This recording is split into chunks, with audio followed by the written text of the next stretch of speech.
Thank you and welcome all to another episode of Coding Talks with myself Vishnu Viji. Myself a .NET programmer from Thiruvananthapuram, Kerala state, and this is a podcast from myself, and on each episode I will try to present some of the programming concepts or some specific technologies that are related to cloud. In addition to being a .NET developer with more than 15 years experience in IT, I am also worked extensively with different kinds of enterprise applications and cloud, working with the Amazon Web Services, the Microsoft Azure and Google Cloud as well. In addition to that, I am also an AWS community builder for the year 2021-22. With that, a quick introduction about myself, I will start the session. And today we will be focusing mostly on one of the most popular service from Amazon, which is called the AWS Storage, or we call as S3, Simple Storage Object. This is one of the most popular service from AWS, and most of the application, around 95% of the applications are actually using S3, and this is one of the initial services that is launched by Amazon, and it got tremendous popular out there. Because of having it more popular, all the other different services from Amazon is actually have good integrations with the S3 as well. And this particular service is what I am going to cover in this today's episode. Before starting the session, I would like to mention that all the opinions that I share through this podcast are purely personal and do not represent any of the employer's view in any way. These are purely my personal opinions, the knowledge which I have gained from different sources, and I intended to explain to you so that you will get a familiarity, especially for those who are new to programming or the programming concepts. Having a bit background about programming definitely helps, but this podcast can be listened by anyone irrespective of the different backgrounds they have, and I hope they will get a good introduction on the Amazon S3 object S3 storage service and why we are using such a service. So by the end of this podcast, you will get a good understanding about how you can get started with the Amazon S3 and how you can take advantage of this service. We can start by understanding why we are going for this kind of services. Before that, I would like to mention one more important thing. I have a YouTube channel also in the same name, that is Coding Talks with Vishnu Viji. Already a lot of YouTube sessions are conducted there and the recordings are available there. But depending on how I get the time, sometimes I conduct the meetup groups. So I have a meetup groups called the Coding Talks Cloud Computing, and already from the past year I have covered a lot of sessions related to the different cloud vendors like Amazon, Microsoft Azure and Google, and the recordings are available on my YouTube channel. If you are interested, feel free to watch those as well. And similarly, the podcast as well. This podcast is also available on different platforms like Spotify, Apple, Stitcher and so on. Depending upon your preference, you can listen to the podcast from any one of your favorite podcasts as you like. So thank you once again for listening, and we can start the session. First, we can understand why we are using an object storage like S3. What's the purpose behind that? The purpose of storing or using the Amazon S3 is that we want to store some form of data that belongs to our application. So when it comes to data, there can be user data, there can be some kinds of data that is uploaded by the user, either in the form of files or XML or Word document, or it can be even an image. Also, some of the applications which we encounter in our daily life will generate a lot of files as part of their functioning. So those applications need to store those files, or basically what we call as objects, in some location, and that location must be scalable and highly available. We can of course build up an infrastructure in our own premise area, and then we can store all those things there as we used to do traditionally a few years back. But that is quite challenging because we need to build up a lot of infrastructure upfront, and we need to make it scalable as well. So there is a lot of expense in making it scalable and highly available. The trend currently the companies are following is to rental some service from cloud services like the Amazon or Microsoft Azure, so that they can rent some service whenever they need, and they need to pay only for what they want to use. Just like we use electricity and internet from a common provider for our home requirement, we don't need to create an infrastructure for internet or electricity in our own home. Instead, rather we try to rental some service from some providers out there, and we use it kind of a sort of a rental like approach, and we only pay for what we actually use, and that save a lot of upfront cost. That is the same concept that why companies are going behind the cloud vendors. So that way, different cloud vendors are out there. There are a lot of cloud vendors out there, but the most popular ones are Amazon Web Services, Microsoft Azure, and Google Cloud. There are also some others like the IBM, Rackspace, and all. We are not going to discuss all those things. Just for your understanding, I explained them, especially if you are a beginner.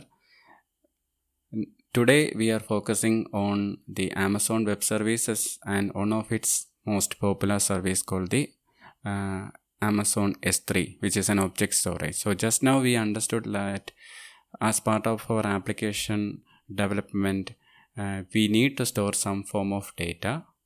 So user data can be stored either in a relational database or non-relational database like NoSQL. But other forms of data like the files or the images or reports, or some form of such files that are uploaded by the user, we need to store in some location that is highly available and scalable, and Amazon S3 is one such kind of service which is offered by Amazon. So there are different other services that belongs to the storage category from Amazon as well, but the main or the basic service that is available for object storage purpose is Amazon S3. So if your application has a need like you need to store some form of data like the images or some form of Excel file or PDF files or some form of files that are uploaded by the user, and you need an area to store, you can definitely go for Amazon S3. Next, we can understand how we can start using the S3. To get started using S3, we need an Amazon account or AWS. I will explain now. Now I will call instead of Amazon Web Services, I will say like AWS. So when I say AWS, it means the Amazon Web Services. It's short form. So to get started with the S3, you need an AWS account, which you can create free from their page. If you search for AWS free account, you can sign up for a free account. The only thing which you need to aware of is you need to provide a credit card, an actual working credit card, because that is required for verification for creating your account, but you won't get charged for anything. Amazon offers a lot of free services for those who are new to the Amazon, and they can try it out. S3 also has a free credit, free quota that is available, and you can simply try it out. So provided if you are within that limit, you won't get charged for anything. So feel free to try it out. So the first step you need to understand is you need to create an account, Amazon AWS account. You can create a free account or whatever account you can. So there, when it comes to Amazon, there is a difference with relation to the relation to the Microsoft Azure. So in Microsoft Azure, there is a concept called this different subscriptions, but in Amazon, it's called the account. So when you are creating a new account in Amazon, your account is tied to your email account and to your credit card. Amazon provides a set of services and set of quota that are available, and you can try it out. You can search for that in their documentation, and you can understand how much free limit they are providing. And if you are within that free limit, you won't get charged for anything. But be careful while using the different services, because if you overuse and if you are over the quota which they are providing for free, you will be charged also. So the one thing which you can immediately set after creating an account is to create a alert from the budget section, so that Amazon will raise a warning if you go beyond that particular limit. So discussing about how to set those alert and all is beyond the scope of this session. You can simply create it by following the documentation that is available, or you can simply have a watch as well. So this Amazon S3 service which we are going to discuss in today's session is relatively cheap. So what I feel is, if you are careful and if you don't overuse that much, you are safe within the limit and there is nothing to worry about. You can have a quick look about how much free tier is available for you, and just make sure you are within that limit. Once you created an account in Amazon, then you can simply search for S3 either in the search bar of the Amazon console. We call the Amazon dashboard as Amazon console. So you can search for the S3 in the search bar, or in the dashboard you can view the different services listing categorized by Amazon. You can view the different services in the dashboard, and they are categorized based on their usage.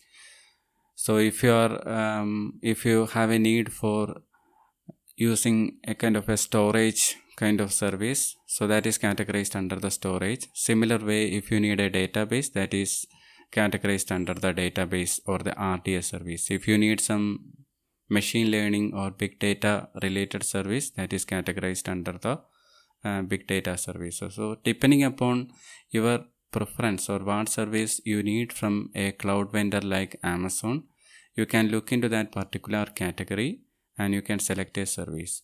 Our topic of discussion today is storage, and underneath the storage you can view the S3. There are other kinds of storage services out there. Just for your understanding, I am explaining. Like the one is the Amazon FSx, which is a file server service for Windows file system, and there are other service like the backup as well, which allows you to back up the different things. So underneath the storage there are different other services out there, but the main thing which we are going to focus today is S3. So underneath the storage service, just click on the S3 and that will open up the S3 main page, and you can simply create an S3 account. Creating an S3 account is relatively straightforward. The only thing which you need to provide is you need to provide an S3 account name, and that must be an unique one, because Amazon creates an ARN or a unique resource identifier based on the name which you are providing. So it will show warning like if that storage account is already taken by someone else. So you can provide some name and Amazon will show a green signal like okay, you can good to go ahead, and then you can create the different thing. So now we will understand more about the different features of S3 as we going through the episode. The main important thing for you to get started is to have an account, and then you have to provide a storage name, and then you need to provide some other informations like which region you want to create this service for. This is also very important from the perspective of an application developer. The region you are choosing for your specific S3 account should be closer to your user base or your actual application, because that will help you to reduce the latency between your application accessing the S3 from that region. So Amazon Web Services is a kind of a global service, and different services are out there, and Amazon categorize or host these different services in different regions. So there are different geographical regions available throughout the globe, throughout the entire geography of Amazon Web Services. And if you are in India, so I am in India, and if you are in India, you can select something, some region that is closer to your location, or wherever your users are going to use the application. So if I am developing an application for somewhere like the North Europe or North America or somewhere, I should select a region for S3 that is closer to that location, because the application is going to consume the S3 from that particular location. So you need to aware about those particular things in mind while selecting the region. So the selection of region is very important. You should select a location that is closer to your application. So that is one thing which you need to keep in mind.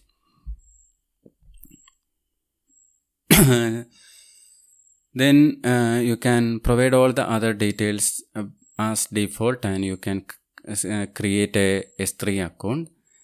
So that will show an S3 dashboard specifically based on your account which you created. So now we will look into understanding a bit basics about the S3. So like as I said earlier, S3 is an easy to use object storage with a web interface. So if you created an S3 just like I said, you can view your account, S3 account, and a web interface. So the web interface allows you to create the buckets. Buckets means that's the root container which you can create for your S3 account, and that allows you to hold the different objects, so different files or pictures or documents. So the bucket can be think of like a root level folder in your system.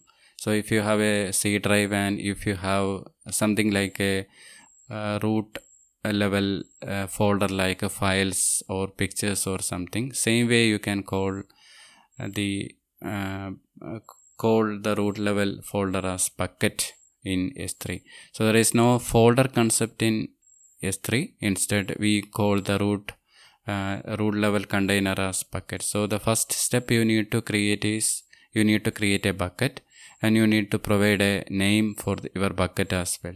So the first step is I will rewind it again. First step is you have to create a AWS account, and after that you have to create an S3 account.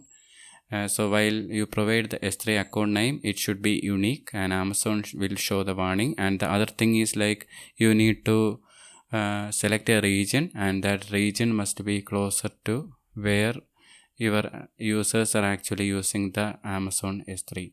So once these are done, you will get a Amazon S3 dashboard that is specifically created based on the details you have provided. And the next step which we need to do is we need to create a bucket, and the bucket is called as the root level container for storing the different objects. So like I said earlier, we need to store the user data. So the user data can be in different forms, like it can be stored in a relational database or a non-relational database, and some other kinds of user data are files, pictures, or document. It need not be an user data, it can be an application data, to be specific. So whatever data that your application need for its working, which can be files, pictures, or document, you can consider that an objects, and you can store that inside the S3. And in addition to that, the data or the objects, you can also store associated metadata, which is the data about that objects, that can be also stored in S3. So now, as we understand more about the S3, we will find that S3 is not just a simple storage, it is providing much more than what it is storing. So it can help you to store the associated metadata, and that is also stored as an object. But you can't create an operating system or something like a Linux or something inside the Amazon S3. You can definitely store an image, something like an operating system file or something, but you can't install or create an operating system inside the Amazon S3. So the different objects which you can create inside Amazon S3, there is a limit. So one object can be up to 5 TB as of recording this session. It can vary depending upon the services terms and conditions. Maybe at a later point of time it can change, but currently, as of recording this one, the February 4th of 2022, the object, the maximum size your object can hold is 5 TB in size. And this objects which you are storing inside Amazon S3 is very highly durable, in the sense that Amazon keeps its copies underlying in different areas, and make it a point like whatever data that you are storing inside the Amazon S3, it's they will give you a guarantee like up to there is a set of certain nines which indicates how much durable that data is. So you can check out the documentation, and it's one thing you can notice is it's very highly durable, and because the data is replicated across the multiple facilities across the Amazon center, so it's very highly durable.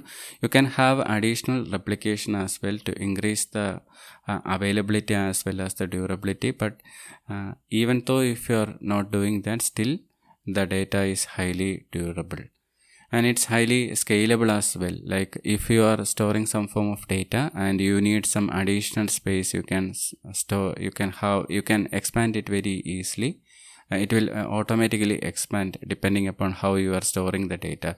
So you don't need an infrastructure upfront in place for your Amazon S3. So initially you can start with a smaller scale, like you can store up to something like say 100 or 500 objects in your S3 bucket, and depending upon your application develops or more users that are going to consume your application, maybe at a later point of time you may have up to 10,000 or something gigabytes of data. Each object can be up to 5 TB, but you can have multiple objects. So that way you can store an infinite amount of data. And the thing is, based on your usage, your storage is what you are going to price for. So this is an utility based price. So you only pay for what actually you are using.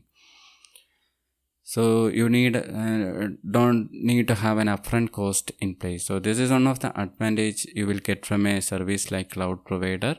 You don't need an upfront infrastructure in place. So you are actually, Amazon is responsible for managing all those things, and you are only paying for what you are actually using, just like the electricity example which I explained earlier.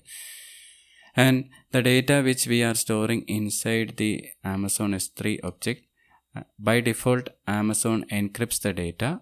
You can have additional encryptions also, like we will think about the encryption details later in this episode, but the main point is, like, even if you are storing simply a file or something inside the Amazon S3, by default it is encrypted, and Amazon automatically generates a key behind the scene and it encrypts the data. That means that your data is secure there.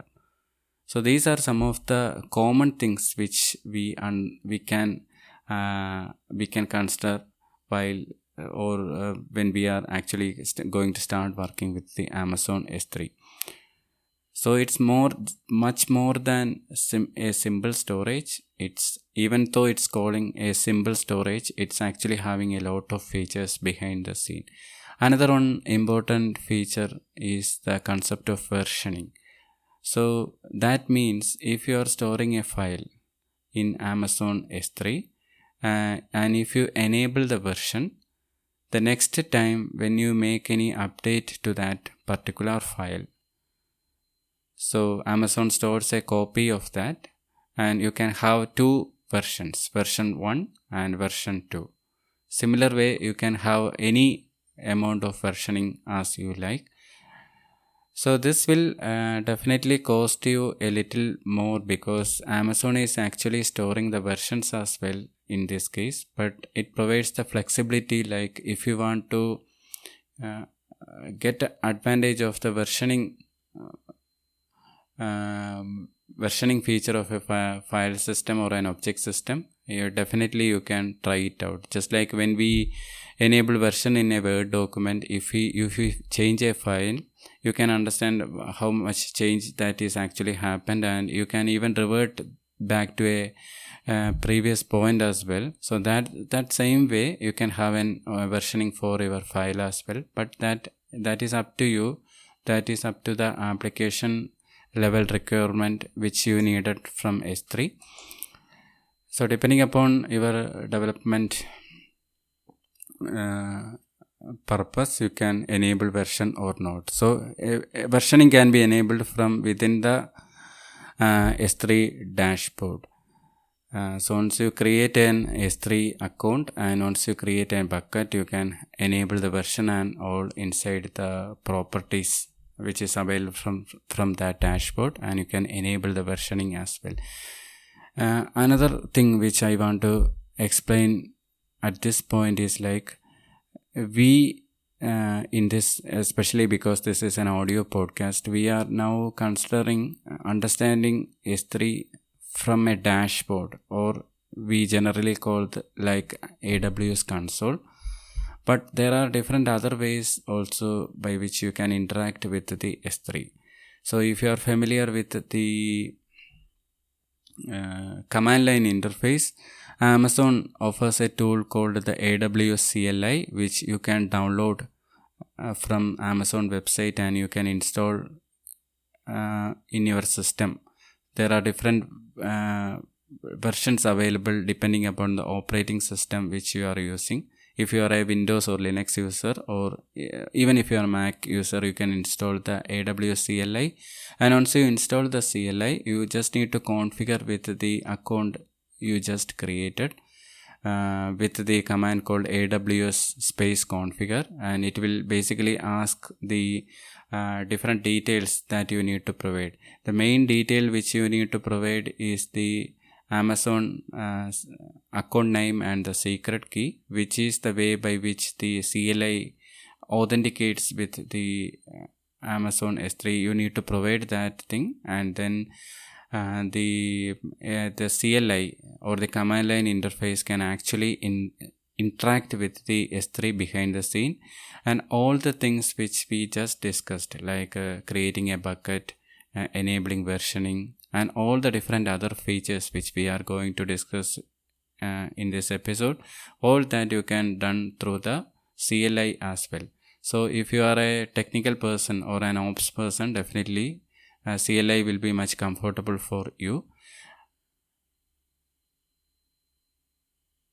And even if you don't have a system for installing the CLI, still you can open the CLI from within the Amazon dashboard itself.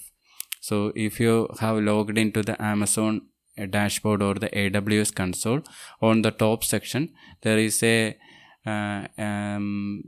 CLI that is available, web CLI that is available. You can simply click on that, and you can straight away provide the commands to S3, same like you are providing from an installed version of the CLI. So you can try it out from the web interface as well. So you just need a web browser for that purpose. So on the top section of the AWS console, you can view a web CLI, which is called the Amazon CLI, and you can click on that, and that will open up a command interface within the browser, which you can try it out. That is for the technical savvy person. But if you are not having that much of technical background and you are just trying to learn AWS, or you are trying to understand about the S3, then I definitely recommend to try out the dashboard, because that will be like an easy to use interface which you can click and drag and drop, and you can understand the different features of S3. So now we are in the dashboard or the console, and we created an S3. We are understanding the different features. One feature which we just understood is like we can create a bucket, and inside the bucket we can store the objects. And if you want to categorize more, you can have different folders or multiple folders inside the bucket as well, depending upon how you want. Imagine if you are creating a bucket for your organization, you can create something like a bucket called department, and inside the department you can have two folders, one for HR department or one for finance department, and within each folder you can have other subfolders as well. Depending upon how you want to create the different folder structure, you can create one accordingly, and then you can store the objects inside there. And there will be an unique way by which you can access the objects that are inside a particular folder, and also from your application, how you will be interacting with the S3 is through an SDK or the software development kit. So this S3 is actually a web-based, and it is using HTTP protocols for uploading and downloading the data. So that means that using the console, you can upload an object from the interface which we just discussed. Similar way, you can also try uploading or retrieving files from S3 using the AWS CLI as well. Similar way, from your application can interact using the HTTP protocol, a REST-based protocol for uploading and retrieving data. But that is a bit tough for you as a developer, because you need to write the underlying HTTP methods for getting and updating the data. So what we usually do as a developer is like we simply download the SDKs. Depending upon the language of your preference, whether you are using a C# or JavaScript or Python or whatever language you are comfortable with, you can simply download an SDK of your choice from Amazon website and from the AWS website, and then you can install that particular SDK to your application. If I am using a React or a JavaScript application, basically I can install the AWS SDK using the npm. Similar way for the .NET, I can install using the NuGet. So whatever language you are using or whatever type of application you are working on, you can install an associated SDK, And once the SDK is installed and related with your application, you can simply pull out the associated methods inside that SDK. So if it's a get, there may be associated get methods, or if there is an update or delete, there may be associated method. So this SDKs are very useful when working with the Amazon S3, because you should definitely depend upon, first you should look upon whether an SDK will be available for your application. So unless the SDK is not available, then you should go for the pure REST API way of interacting with the S3. Otherwise, you should definitely use the SDK. The advantage of using SDK is like, imagine if you are using a C# application and you using the AWS SDK to interact with the S3. At a later point of time, Amazon is making some updates to S3. At that point, you can simply update your NuGet package, which Amazon provides for you, and you can simply update your code in a very comfortable and easy fashion, rather than making a lot of code changes. And that becomes code becomes much leaner as well and very easy to understand. So definitely you should try going for the SDK approach of interacting with the S3. So in this way, your application can interact with the S3. There are different purposes. So the main purpose is like storing the application files and data, or consuming the different files that are stored inside the S3. There are other different use cases, scenarios as well, like Amazon S3 is used for backup and archiving of data. Like if you have some form of data where your organization required, like the HR department files or finance file or something, you can store all those in Amazon S3 for a backup and archiving purpose. How we can effectively store the data for a backup as an archiving purpose, that we will discuss a bit later in this episode. So when using S3 for backup and archiving purpose, we can select the classes that are associated with storing those objects, and we can reduce the cost much lower. So we will understand the concept of storage classes within a short time. So that is very important. So the storage classes and all is also very important. Whenever we create, or whenever we initially create a bucket and store something inside the S3, it is actually stored under the standard class, which means it offers a high fast access of data, but it costs a little bit higher compared to the other classes. So we can for cost savings and other budgeting purpose, we can effectively associate different classes based on the different kinds of data which we are storing inside S3. Especially for backup and archiving, we don't need frequent access, so we can definitely store that under a different class. We will discuss that soon.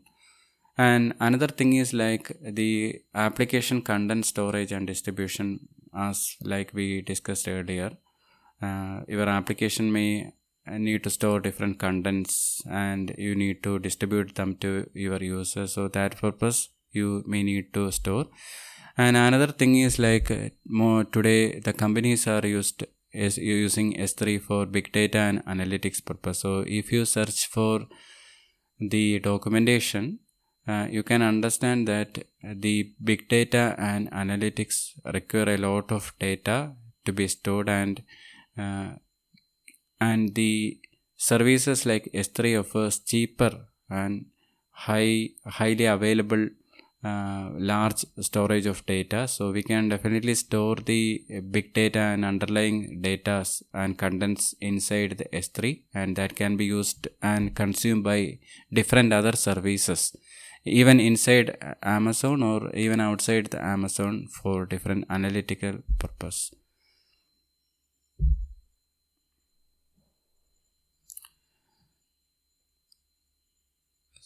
We have started understanding about the S3. Now we go a bit deeper and we have created a bucket, and bucket is the basic unit for storing. It's the root level container, and inside the buckets you can have different folders, and inside folders you can have objects. You can even directly store a object inside the bucket as well, and all the different objects that you are stored and classified and stored inside the buckets or can be accessible using a common ARN, which is the way by which you will accessing a particular resource inside the bucket. And some of the limits that are associated with creating buckets is like you can create by default as of this recording, you can create up to 100 buckets per account. So if you create a new storage account, you can create up to 100 bucket. But if you need more, you can request Amazon Web Services for increasing the quota, and they will provide you more buckets based on your requirement. Normally, majority of the application development case, 100 bucket is sufficient, because you are actually storing multiple objects inside that bucket. So 100 multiplied by different objects, so that way you can store much more data. But if you feel that you want to increase the bucket limit from 100, you can request Amazon for so.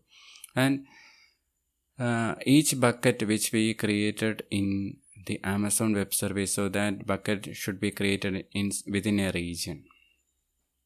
That is another thing which we need to understand. So at the time of creating an Amazon S3 account, we understood that we selected a region. So each of these bucket must be also associated within a region. So when we talked about how we select the region, we understood that we should select a region that is closer to where your users are actually using the application to minimize the latency. So we understood a lot about the Amazon S3. We understood that we can store the bucket, and each bucket can store associated different folders, and we can store objects inside that folders. So that way we can create the objects inside Amazon in a folder like structure. Actually it's a flat object structure. There is no folder concept in S3, but because we have the provision to create a folder inside a bucket, we can mimic some kind of a folder like way. So this folder structure is what we call as prefix. So you can create different prefixes, and this prefix acts like a folder, and in the same way you can feel it just like you are actually navigating inside a file system in Windows, just like going inside each folder. So each object which you are creating inside this bucket, that will having a version ID. So if you enable the versioning, the copies will be stored differently, and that will consume more storage cost. But through the version, you will have the provision to get back a particular version of a file with the cost of additional cost. So the way by which bucket with the key with the version ID that uniquely identifies a particular file or object inside the Amazon. And you can also store the metadata, that is also a name value pair to store information about the object. So that way you can have an object and you can have the associated metadata also. So these are some of the things which we understood, and when you provide naming for the folders and the buckets, it's always recommended to use the domain name safe naming and characters, because you will be accessing these from your application, so it should be a DNS safe, and that way we can access it without any problem. In addition to that, we can also these are some of the advanced concepts which we are now going to discuss. So if you feel overwhelmed with a lot of information, feel free to listen this episode again and again so that you can understand the concepts in a much better way. Also recommended to go through the AWS documentation for S3 as well along with this podcast, so we'll get a much better idea. But I hope by listening itself you will get an understanding. So the episode will be a bit lengthy, and apologies for that, but you can definitely pause and re-listen at a later point of time if you feel overburdened with a lot of information. So the other thing which I'm going to mention now is like S3 provides you the ability to store an object, its associated metadata and all. But if you want to have more categorization of data, like either we just discussed about, we can have the concept of prefix or directories by creating different directories like HR department or finance department. But same way you can have other type of categorization using the tags as well. So this tags allows you to group your different objects. So you can assign 10 tags per object. So if you are storing some object inside the Amazon, and if you want to have a tag just like which we discussed earlier, like this is for project 1 or project 2, you can have a tag like project 1, project 2 or something that is associated with that particular object. In that way you can manage the object at a later point of time as well.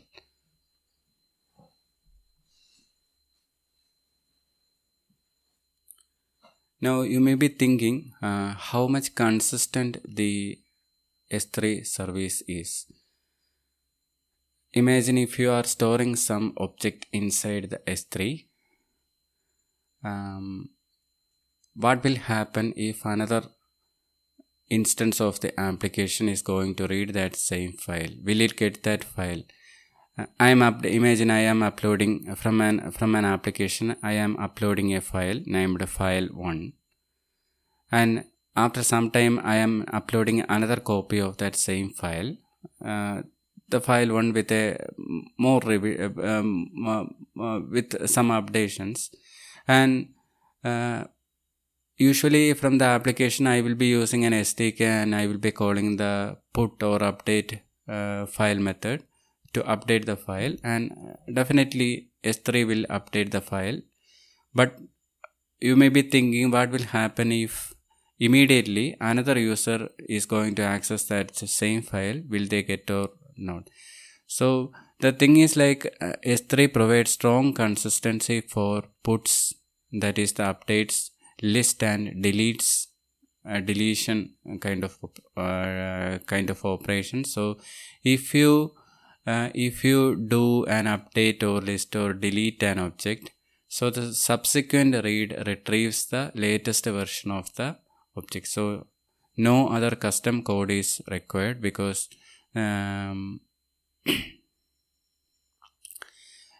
if you update an object, so the subsequent read that belongs to that particular objects will receive the latest version of the object. Recently, that is around 2020, Amazon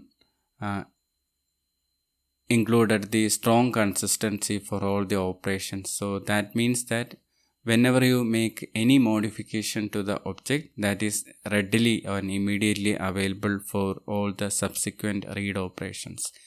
Prior to 2020, there were only eventual consistency in the sense like if you update your object, maybe the next reading operation will get your copy or maybe not, and subsequently it will get. So that was the eventual consistency which was there prior to 2020. But now the model or the consistency model which Amazon following for objects is strong consistency. But one thing you need to aware here is like the root level buckets still follow eventual consistency. So that means that if you are making some bulk modifications for the bucket from the bucket level, so it may take some time, like 15 to 20 minutes for all the objects inside that buckets to update. But if you make some changes particularly for an object, that will be readily available. And also there is no object locking available within the S3. So if you update something or some object, and the next read operation, the one with the latest timestamp will wins.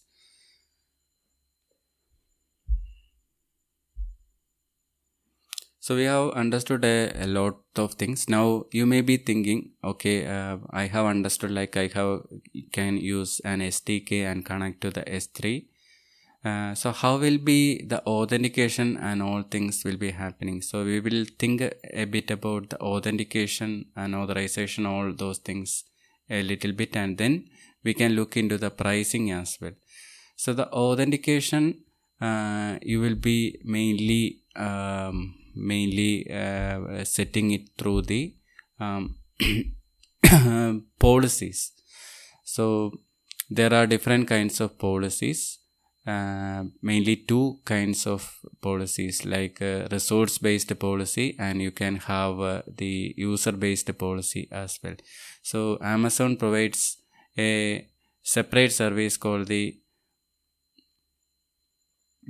IAM, Identity and Access Manager. So there you can link your different users. If your organization has an Office 365 user, you can integrate that with the IAM, and then from within the IAM you can use the access control or the ACL way to connect to the different resources that are inside the S3. So that's called the resource based policy. Two kinds of resource based policies are there. One is the access control list and the other one is the bucket policy. So you can set either from the access control list or from within the bucket policies. So that way access control list means you can grant basic read write permissions on objects and buckets to the different AWS accounts that are available within the IAM. But bucket policies are a bit different. It grants permissions for the buckets and objects within to the AWS account and IAM user. So both are a bit different. So the access control list are expressed through XMLs, but the bucket policies are mainly expressed through the JSON.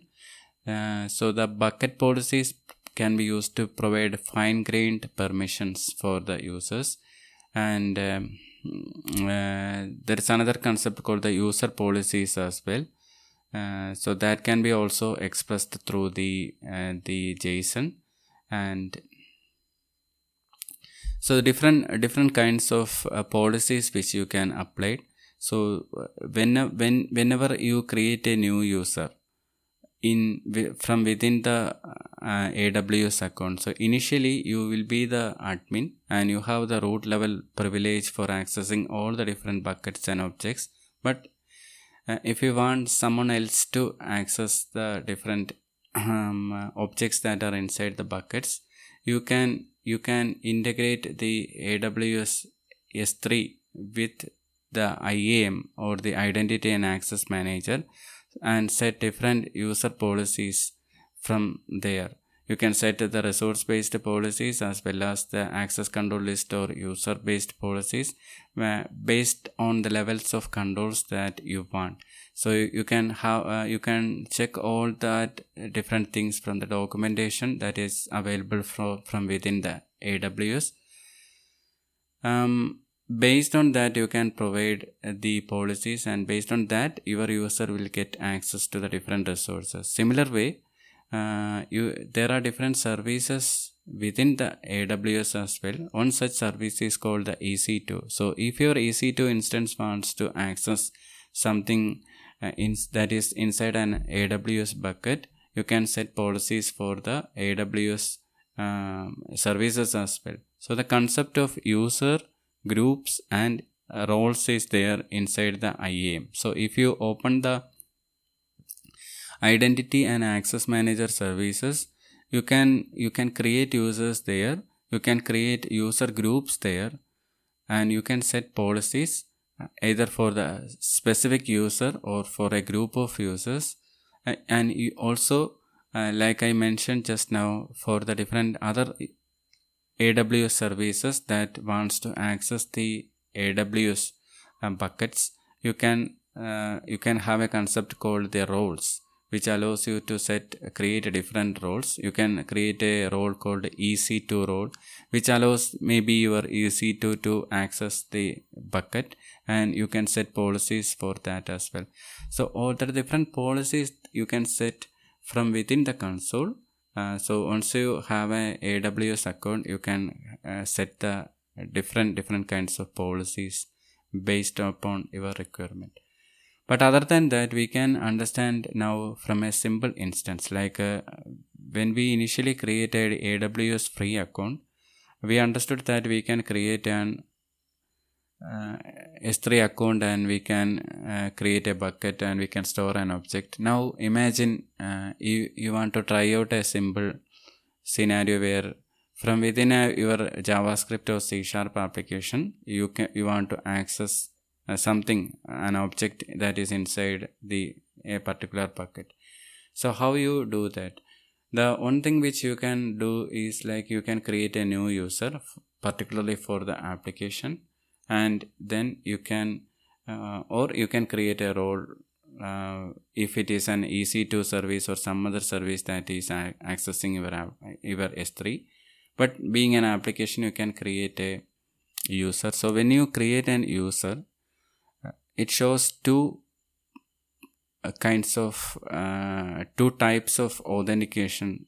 How you want your user to grant the permission to access. So whether you need to provide just a programmatic access, or just you need to create an user with access to console and all.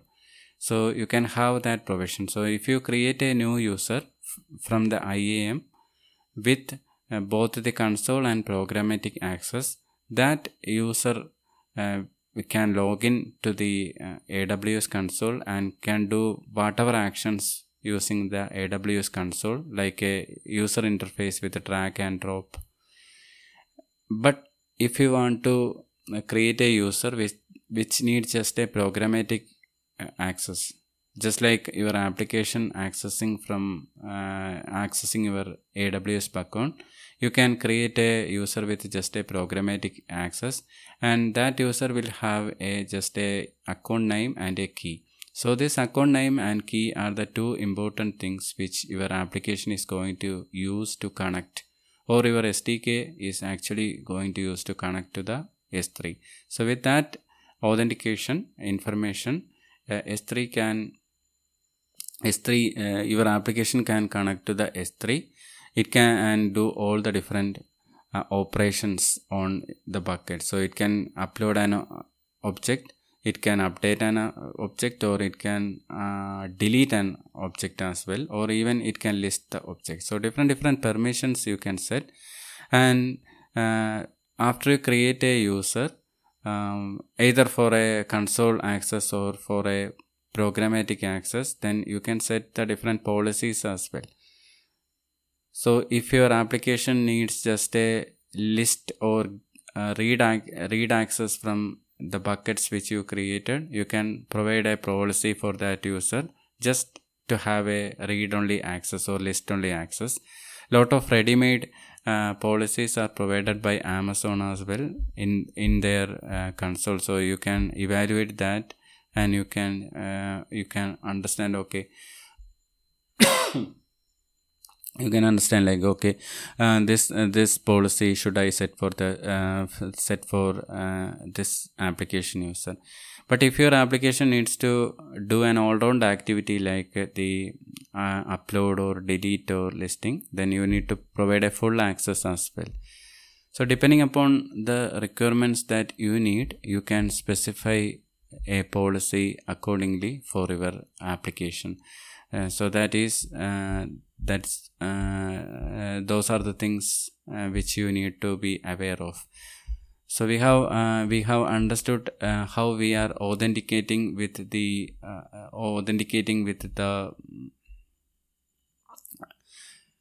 S3 bucket and its objects. Next, we want to understand from an application user or application developer's perspective, what all I will be charged for if I am going to use the S3. So you will be basically charged for the storage. So that is why I told, like, when we store something, we should be particularly careful in enabling features like the replication as well as the versioning and all, because unless it is absolutely required, it is better to turn it off, because those consume additional storage, and that means additional storage means whatever you are going to store for, that is what you are going to pay for. So storage, that will be charged. Then another thing is like a request. So how your different services or different applications are actually accessing the bucket resources. So you should select a region that is closer to your application, and if you want to do some extra features, like you can have services like a CloudFront, which further accelerates the transfer of data between the Amazon bucket, Amazon object and your application. So you can leverage those additional features as well, but that will be also charged. Then if you want some other features, like if you want to monitor your buckets, what all is happening inside the buckets, what kind of metrics if you want, or if you want something like if you want to log something about what is happening inside your S3 account and all. So those all features which you are going to use, that will consume additional charges. So if you turn all those things off, then definitely at a basic minimum level you will be charged for the storage, and you will be charged for the request which you are actually using. All the other things like the metrics, the storage class analysis, then some extra features like the inventory object tagging and all, which is used for further improving the application performance, all those will be charged extra. So we have understood the concepts like how we can authenticate using the IAM and the user policies. We also understood now like how we can use how we can avoid extra charges by carefully selecting the versioning and all, and selecting the region that is closer to your application, and turning off all the extra features which are not required for your application. So that way you can greatly reduce the storage cost a lot. So I think that covers just a basic overview of the S3. To get it started, I plan to wind up this episode today here, and there will be much more to cover. The concept of object storage classes, then some other concepts like the life cycle policies, then the then the different ways by which we can select or identify the objects that are inside the S3. That will be helpful when we actually want to query something inside a bucket. If we have a lot of files that are inside the buckets, and if you want to do a query, how we can effectively query those. So there is a concept called the S3 select features. Then in addition to that, how we can optimize the performance of S3 buckets and its associated objects. Then the concept of pre-signed URL, lot of things which we need to discuss, and I plan to have another one session as well, because otherwise the episode will get lengthy. I hope this episode will give you enough understanding to get started with S3. We understood like S3 is an object storage from Amazon. This is one of the most important and very commonly used service from whatever cloud provider, be it an Amazon storage like S3 or like Microsoft Azure storage. So the concepts are somewhat similar. There will be a difference in terms of some of the vendor implementations and all, but overall the concepts are nearly same. So we have understood like we want to store the different kinds of files, and we can leverage or use the S3 for that purpose. And not only it's used for storing the data files and its associated metadata, S3 is also used for different other purposes like backing up and archiving files for organizations or for different areas. It's also used for our application content storage and distribution, and also for areas where that needs big data analysis and its presentation or visualization. We can still use the Amazon S3 as the underlying content storage there, because S3 is relatively cheap, and we can effectively in that way use S3 for that purpose. So in this way, whether you are an application developer or you are a big data analytics, or even if you want to just a known programmer who wants to just store some files or objects within a cloud service like AWS, S3 will be of great importance. We have understood how we can create a new free account in AWS with a credit card, and then we can create a storage account. We understood that okay, we need to provide a proper unique name for our storage account, and we understood like the concept of very importance of selecting a region that is closer to your application. We also understood the concept of the buckets, we can have up to 100 buckets, but we can have the provision to extend it much more. And inside the buckets you can mimic the directory concepts, like you can create a prefix and then you can create different folders, and that way you can mimic a folder like structure and you can store the data there. Once you store an object there, that bucket, that object name which is called the key, and the version ID which is what uniquely identifies that object. But version ID is optional. If you turn off versioning, then there will be only one copy and you can select that. S3 has a flat file structure as I mentioned here, but make sure to use a DNS safe naming convention across your buckets and the prefixes that you are using. You can also take advantage of the tags concept to group your object.